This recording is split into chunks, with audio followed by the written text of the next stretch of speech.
Exactly a year ago on this day, India's Chandrayaan-3 mission landed its Vikram lander and the Pragyan rover on the south pole of the moon. To commemorate this historic event, India declared that it would celebrate the National Space Day every year on the 23rd of August. When the lander and the rover touched down on the moon, India held the distinction of being the only country ever to have achieved landing on the moon's south pole. This was a far cry from its early days. When India started its space program more than 70 years ago, the country had nothing but a bicycle, a fishing hamlet, and an open beach.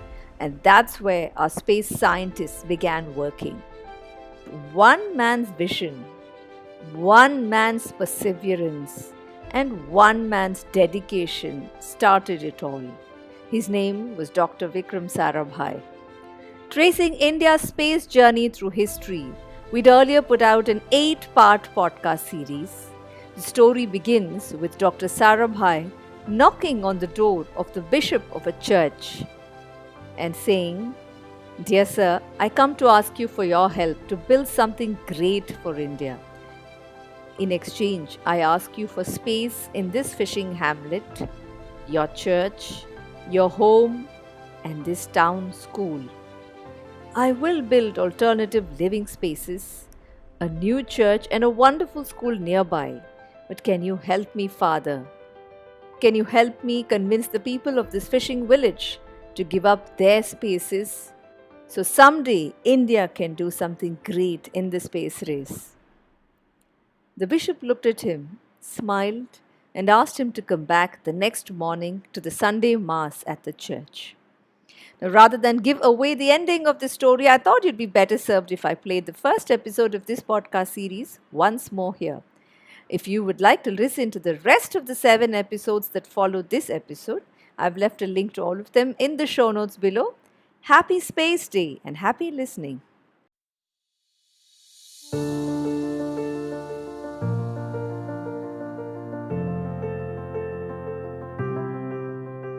The year was 1962. It was a bright Saturday, and you could hear the gentle swaying of the coconut trees in the breeze along a sleepy coastal town of Kerala. Reverend Father Peter Bernard Pereira heard a knock on his door, and outside stood a gentleman clad in a kurta. The father invited him into his cottage, and Dr. Vikram Sarabhai walked in. In the village of Tumba, where the Reverend Father and Dr. Sarabhai sat chatting, there must have been a few lanes, a railway station about a couple of kilometers away, and a handful of fishermen's huts. Dr. Vikram Sarabhai sat there speaking to the Reverend Father about his grand vision for a space program for India. How he believed sending rockets into space was going to help people in every corner of the country get more food. How children in remote villages could get better access to education. How fishermen and farmers would be better armed with information so they could earn a good livelihood. The Reverend Father sat patiently hearing him. He was trying to understand what Dr. Sarabhai wanted from him. In the end, Vikram Sarabhai asked the father, "Reverend Father, for India to set up its first base for its space program and to send its first rocket into space, could you give us this church, your cottage, and all the land belonging to the fishermen of Tumba?" For all our listeners, if you're wondering why this place, why this fishing hamlet of Tumba, Tumba stands right along the magnetic equator and along the coast of the Arabian Sea. Now, unlike the geographic equator that we have all read about in our textbooks, the magnetic equator runs in a wavy line across the earth, not a straight line, and locations on the magnetic equator and along a coast are highly prized by scientists to conduct research in space. So the Reverend Father heard him out, smiled, and asked Dr. Sarabhai to come back the next day. The next morning, at the Sunday Mass, the Father addressed his congregation. He said, "My children, I have a famous scientist with me who wants our church, the place I live in, and all your homes for the work of space science and research. Spiritual preachers like me take the help of Almighty to bring peace to human minds, whereas scientists seek truth that enriches human life. In short, what Vikram is doing and what I am doing are the same. Both seek the Almighty's blessings for human prosperity in mind and body. So, children, can we give Dr. Sarabhai this God's abode for a scientific mission?" There was a stunned silence in the church for a little while. And a hearty amen soon followed from the entire congregation.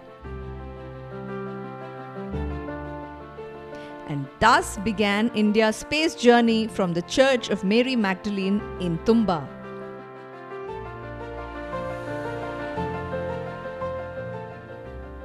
Fast forward to the year 2013, India became the first country ever to successfully send in its maiden attempt itself an interstellar rocket to Mars. No other country had accomplished this in its first attempt itself. Fast forward to the year 2023, India successfully sent its third mission to the moon, Chandrayaan-3. And ISRO readies itself for future launches to the Sun, Jupiter, and much more. In this podcast series, we trace India's space journey filled with stories of stellar successes, lots of failures, and some incredibly funny coincidences that have made ISRO the most efficient space program in the entire world. Hi, this is Sangeeta from What's New Today, a podcast channel about current events shaping our world. For those of our listeners who've heard episodes on this channel before, you must know that I usually don't just narrate stories. I sit down to chat with children to hear what their perspectives are. So in this podcast series too, I sat down to chat with many children from around the country to understand how rockets and astronauts capture their imagination, what they make of the stories about India's space journey in the early years, how they imagine what life must have been for our scientists sitting in a tiny little fishing hamlet or in a church in Tumba and assembling the first rocket with their bare hands.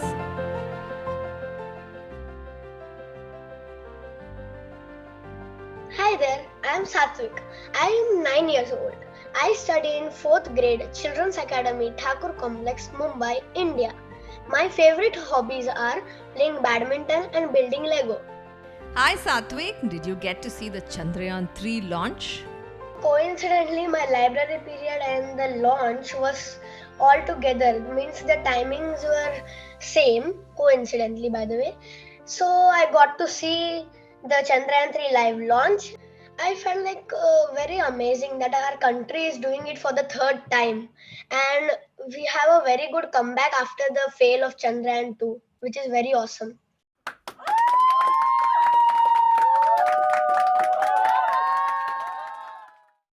I'm Ria. I'm 12 years old. I study in the 8th grade at Dean's Academy, Bangalore. My favorite hobbies are playing basketball and reading books. Hi Ria, do you find rockets fascinating? What fascinates me the most about any rocket launch is the fact that even with all that weight pulling it back, it's able to fly up into space. Wonderful. Now, because this is a podcast series about space, is there any books that you all have read about space that you really, really loved? Yeah, once I read it's a book. I clearly don't remember the name, but it was about Neil Armstrong. That how he became an astronaut, and when did he step on the moon, and how did he become the first man to ever step on the moon, and which rocket did he travel from? Any story from that book that you remember? No, it was very old. Since I was very young when I read it. This happened a long time ago, and you're what, 8 years old, 9 years old? Yeah, I'm going to become 10 this October. Okay, get it. Ria, any book that you've read about space that fascinates you? Yeah, I read a book by Lucy and Stephen Hawking, George's Secret Key to the Universe, and it's about black holes. So yeah, I liked it. Any one thing from that book that has stuck in your mind? Yeah, there was a chapter. I'm not sure whether it's actually true, but there was a chapter on how you can escape from a black hole. So I Ooh, like that. sounds interesting. Almost as interesting as how to figure a way of escaping from a boring class in school, right? Yeah, Yeah, except okay. escaping from a black hole would be easier.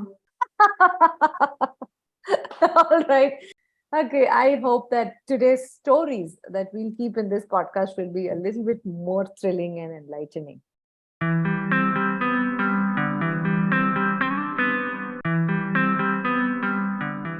When you think of rockets, we usually think of rockets going up into space, right? But the earliest rockets were not used for anything that had to be sent up to space. Can you take a guess why the earliest rockets were used? I'll give you a hint. Okay, I'll give In you. battle, Yes. to give warnings to people. Interesting. It wasn't to give warnings to people, it was actually to use rockets in which they put arrows with which were lit with fires at the end of the arrows, and they would fire the rockets in a battle between two tribes in China. So the rocket would fly from one tribe and fall on another tribe. So the earliest ever recorded use of a rocket, it was sometime in the 12th century. The Chinese and the Mongols were at war with each other. At the Battle of Kai Keng, so the Chinese were being attacked by Mongol invaders, and they used arrows that were fired using rockets to repel the invaders and save their territory. Interesting? Yeah, pretty Yeah. much. I didn't think that rockets were that old. Right?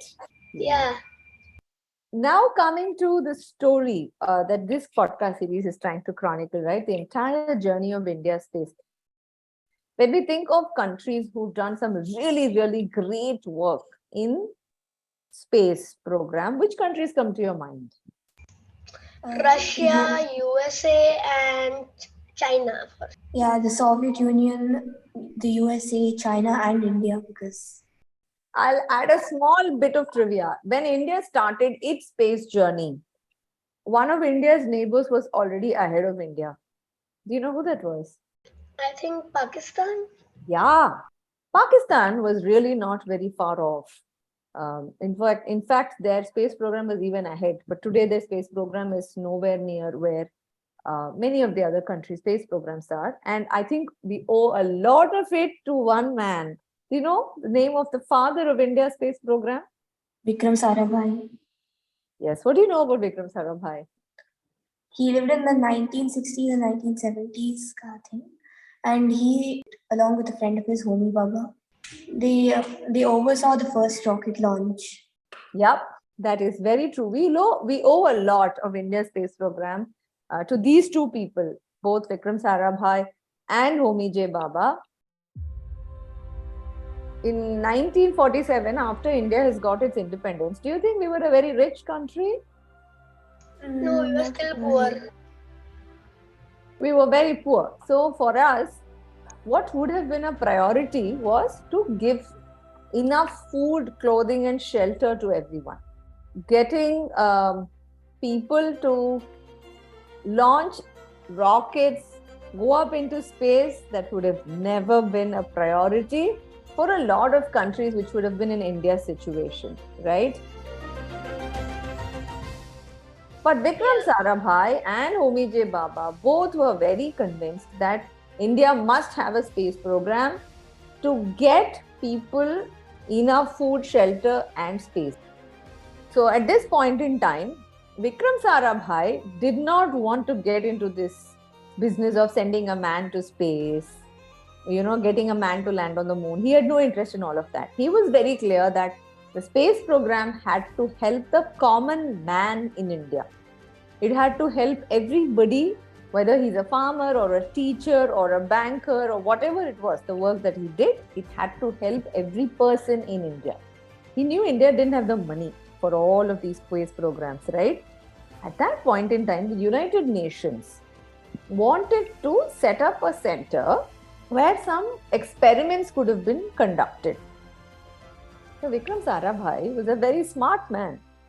So he knew what India's priorities were. He knew we didn't have the money for all these fancy rocket building ideas, right?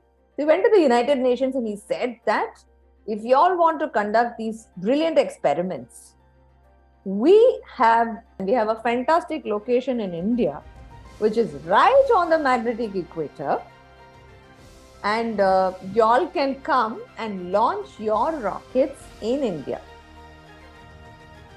from our rocket launching station. At the time, he was telling them we didn't even have a rocket launching station. But he went and pitched. He said, we will create these great rocket launching stations. And then any country in the world which needs to do such experiments aboard rockets, and if you all want to launch rockets, if you want to conduct the experiments along the magnetic equator, this can be a great location. So do you think he was very smart? Yeah, it was. Yeah, he was. Because he anyway wanted to build the rocket, but they didn't have the money. And when he heard about this, he went and pitched it forward so that they had the money to build the rocket and they anyway had a great location.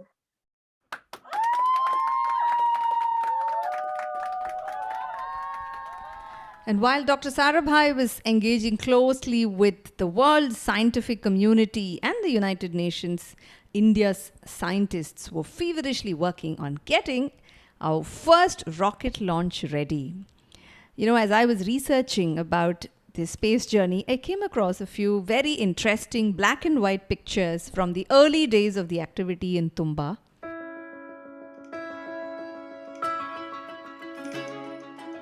The first is a picture of a few parts of a rocket being transported on a bicycle. And the rocket parts, I'm told, were later assembled inside the local school, St. Louis High School. The second is a picture of Dr. Homi Bhabha and Dr. Sarabhai standing on the beaches of Tumba, watching the first sounding rocket taking off from Indian soil. This was a picture taken on 21st November 1963. And alongside them stood some of the earliest members of ISRO's core team. One of them being Dr. Abdul Kalam. Another is Dr. E.V. Chitnis, who was probably Dr. Vikram Sarabhai's right-hand man. The third is a really interesting picture, one of my favorites.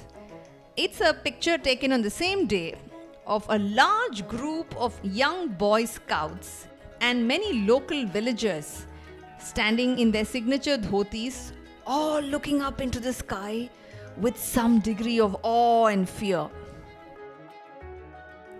The last is a picture very commonly found on many ISRO brochures.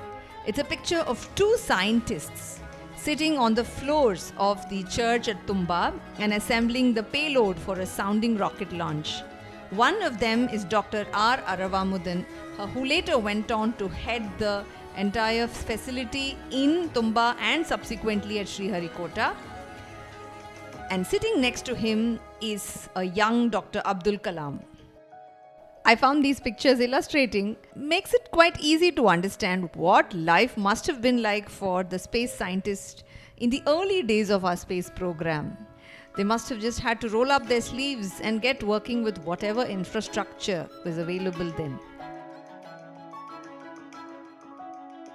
If you visited Tumba today, which is a short hop from the Thiruvananthapuram airport, you can find the church with the statue of Mary Magdalene intact. In the early days, the prayer room of the church became the first laboratory for our space scientists. The bishop's room became the first design and drawing office. And a room in Reverend Father Pereira's house became Dr. Abdul Kalam's office.